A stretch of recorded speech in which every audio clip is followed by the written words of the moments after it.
Okay, so a few weeks back you saw me dissecting this camera, identifying its various problems, and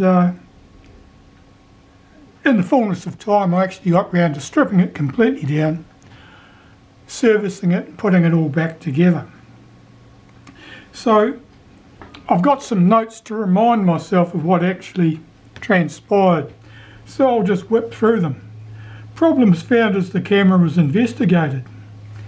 A screw from the accessory shoe and the top cover under here, they've been swapped over. They were in the wrong place. Now that would have happened when somebody took the top off to investigate, no doubt. The shutter cocking rack was bad. In fact, it was very bad.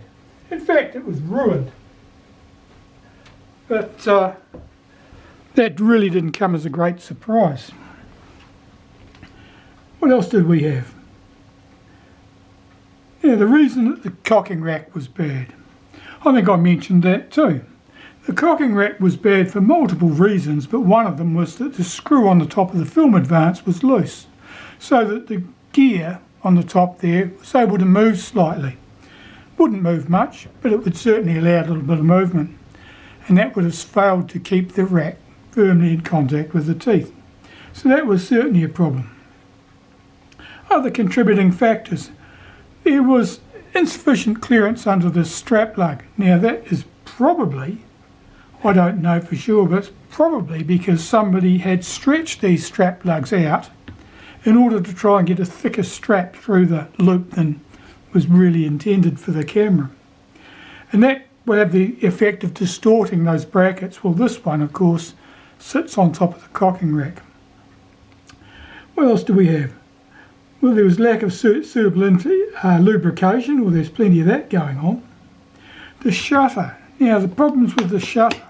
So in the shutter itself, the problems there were with the main cam.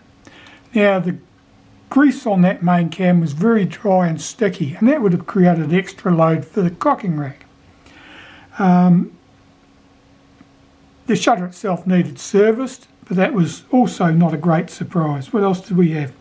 Oh, the connection between our aperture setting numbers there and the lever at the base of the camera, that was disconnected, didn't go.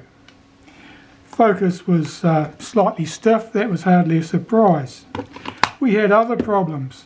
The two rods that control the film advance, the one called the lock lever, which locks the film advance when it reaches frame number 1, and the release lever, which sits under here, is released when you fire the shutter and unlocks the film advance to allow you to wind on for the next frame.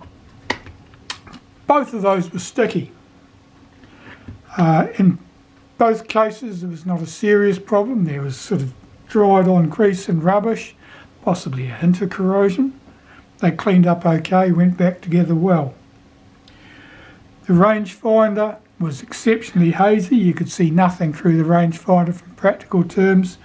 It was also loose. The screws that hold it to the top of the casting were loose, which means that inevitably it can't have been accurate, because it means that it would have been out of adjustment. It just would have flopped about. Anything else of note? Probably not an awful lot. I think that just about covers most, but we had the leatherette problem.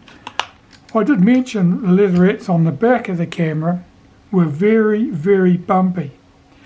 And I think I also mentioned that I probably wouldn't touch that because it was likely to be a problem for me trying to get it off in one piece and getting it back on again.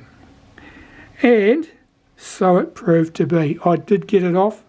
It didn't really come off nicely, didn't play well, but I did get the bumps out and I did get it back on. The base of the camera. Somebody had stuck a name label on here and it had ruined the leatherette. I didn't replace the whole leatherette. Whole leatherettes are somewhat short supply. I cut a patch in. It looks pretty good. It's underneath the camera. It's not like you see it all the time. So that's fine.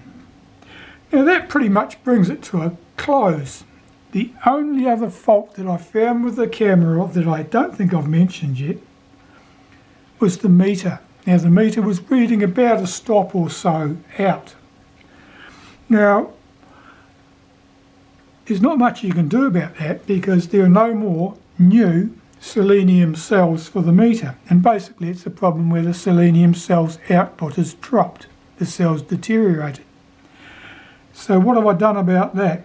Well, I hummed and hawed an awful lot about that as to what I was going to do, and what I did was first I checked the meter with the flap open so that it's not masked at all.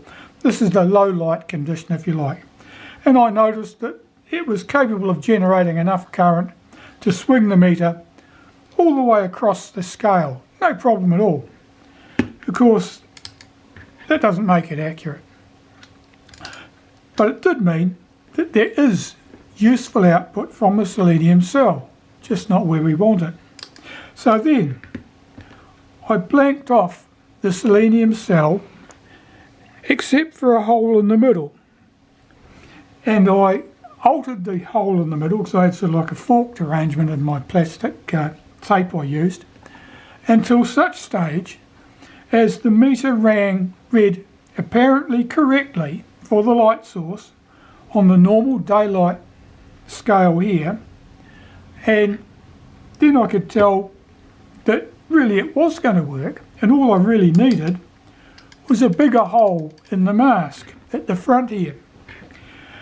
And at that stage I just started with my drill bits going up very slightly. Now the hole size here, the original hole size was 1.5 millimeters, and I just went up through the other drills I had, which was the 1.6, the 1.7 and so on, until I got to 2 millimeters. And with a hole size of 2 millimeters in this baffle on the front, the meter works correctly in daylight conditions, bright light conditions. It reads correctly. Of course that'll do nothing for the accuracy of when we're using it in low light conditions on the low light scale, but it does mean that even if we can't have a meter that's as useful as it was intended to be when the camera was new, I do have a meter which will cover me in normal bright sunny conditions, or for that matter cloudy conditions, anything down to deep overcast really. It'll give accurate readings. And so that was a way of getting that meter back into a useful state. You could possibly have played the game of shifting your film speeds and judging it, but the problem is when you have very low output on your selenium cell, the meter deflection is quite low. This tends to be down at the bottom end of the scale, and at that point it's very hard to pick where your follower needle is in relation to the meter needle, the movement needle.